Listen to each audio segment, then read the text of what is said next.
Hey, what's up, y'all? We're back with another one. Let's check this clip out. Draymond Green certainly expects them to win. Not only did he say they're going to win these Olympics, but he said that they would rout the 1992 Dream Team. Here's Draymond. This 2024 team are definitely drawing those comparisons to the Dream Team. And quite frankly, I'm taking the 2024 team 7 days a week. I think the 2024 team beats the Dream Team 5 out of 7 games. Gotta give the Dream Team some respect. They got GOATs, we get it. They got Hall of Famers, we get it. I just think the versatility on that team, the star power, the scoring, I don't think the Dream Team can do anything with that. Now, if the Dream Team had Shaq on it and not Christian Laettner, maybe a different story. And that's why I don't think the Dream Team could come close. I wouldn't say come close. It's a 10-point loss, double digits. By 2024 Team USA, you can book it. All right. You can have the honors first, Mr. Martin Weiss.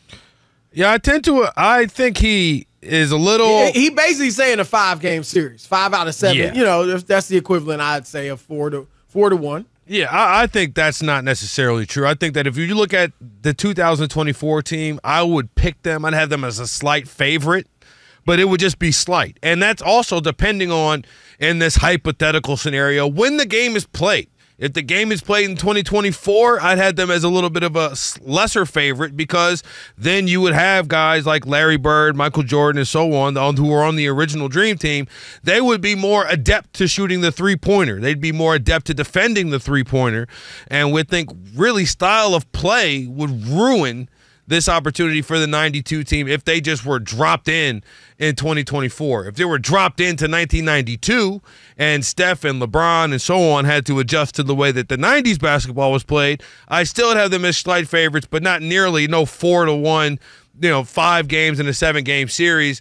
Nah, I couldn't go there, because if you look at the original Dream Team, they have much better isolation players, in my opinion, than the 2024 team does, with Michael Jordan leading that Dream Team. I also think that his point about Shaq is one that's a good one. Yep. That I think if Definitely. Shaq was on the team, I don't know who, Joel Embiid, he gives up 40 pounds to what Shaq was, and Shaq had ballerina feet, and Embiid wants to shoot free throw line jumpers anyway.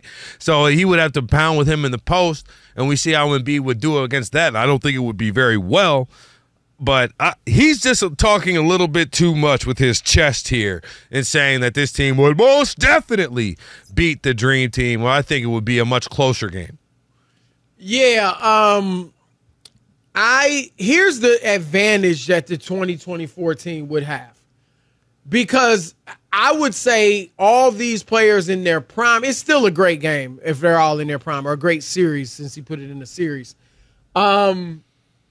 But the advantage that this current team, and obviously LeBron is, 39 years old, but he's still playing really well. When you look at the Dream Team in 92, and a lot of people forget this, Magic Johnson was a year removed from NBA basketball, right? Like, because of HIV, he had to retire. And he hadn't played competitive NBA basketball consistently in a year. He did come back and play in the All-Star game, won MVP, looked great, but we know that is not the same. And, of course, he looked great in the Olympics, but everybody did because they routed these overmatched teams. So I guess I would say Magic on that team was not at his best, just because he wasn't playing consistently against that level of competition. Bird, who had a solid year, I think he only played might only play 45 games that year, but he played well when he played. But he didn't play a lot in the Olympics. He didn't even practice in those games because, at all, because of his back. And he was able to come in, and as Magic said, when he got a chance, he switched a few, on the documentary. But it was Larry Bird never played another NBA game after the Dream Team. And that year, I was right. He played 45 games, averaged 20 points and 6.8 assists. I mean, this is how good Bird was. He averaged 20 points, 9.6 rebounds, and 6.8 assists. in 45 games in that really compromised state because of his back. Right. Inches away from a triple-double. Right. So he just, Magic and Bird, who along with Mike were the biggest names, weren't at their best. So that would be the advantage that the 2024 team would have. But I think that, and you're right, like if you play in 92, now all of a sudden the defense is a lot more physical. And I do think that affects Steph and Durant. Those are the two mainly that I think it would affect, Steph and Durant, because Durant we've seen struggle with physical defense. Go back to when he was in Brooklyn against the Boston Celtics, even playing against Denver in the playoffs recently. Steph, a lot of people have talked about it, as great as he is, if you could hand check, and you could slow a guy down like that, that could affect Steph. Chris, also real quick to that point, I think that the only player on the 2024 team that would benefit from that defense, because I think it would go both ways, right? Both, it would hinder them offensively, and then on the defensive side of things, because the other guys would be more used to physical defense, would be in trouble. I think Anthony Edwards, though, would be able to be a lot better defensively in that, because, you see he's reaching all over the place. Right. If he could hand check, strong. Yeah, he's strong enough to guide people around. I think one advantage or a couple advantages that the 92 team would have, obviously inside they got Ewing and David Robinson, Karl Malone, Charles Barkley. That's a lot to deal with inside.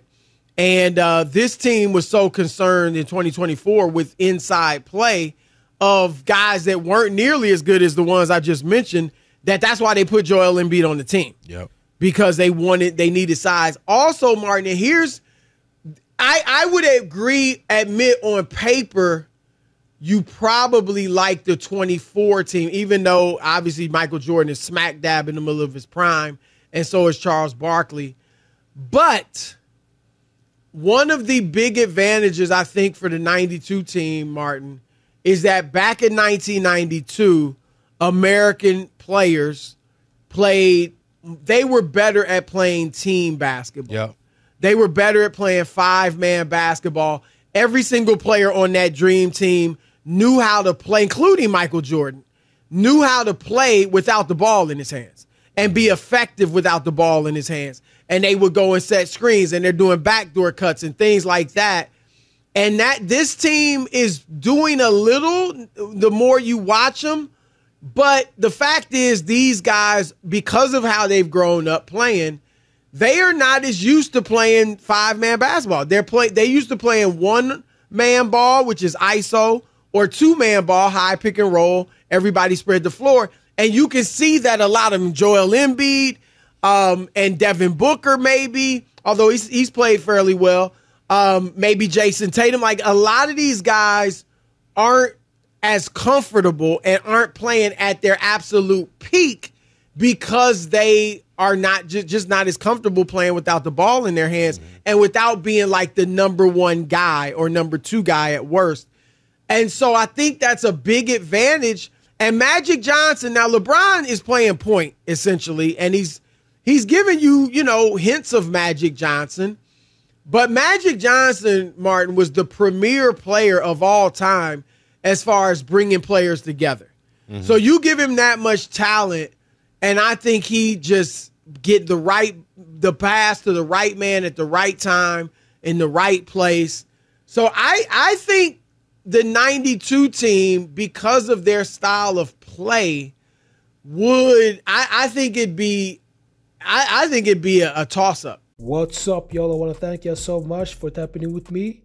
And the clip of the show, y'all, that was a recent episode of Chris Broussard's podcast. And he actually made headlines because of his critical take on Draymond Green's recent statement in regards to that today's USA team could beat Michael Jordan's 92 Dream Team. And Chris Broussard, he's known for his candid opinions, and he didn't hold back in this conversation. And Chris Broussard, he argued that Draymond Green's claims lacks historical perspective, noting that the 92 Dream Team is widely regarded as the greatest basketball team of all time. And he mentioned legends such as Michael Jordan, Magic Johnson, Larry Bird, Charles Barkley, and the Dream Team dominated the '92 Barcelona Olympics, winning an average margin of 43.8 points per game. And Broussard, he emphasized that the unique combination of skill, experience, and basketball IQ possessed by the Dream Team members suggested that their legacy and impact on the sport are unparalleled. And I actually want to know what y'all think about this. Do you agree with Chris Broussard that today's team could never compete with the '92 Olympic squad that Michael Jordan was in? Let me know down below. Make sure to like, subscribe, and I'll see you in the next video.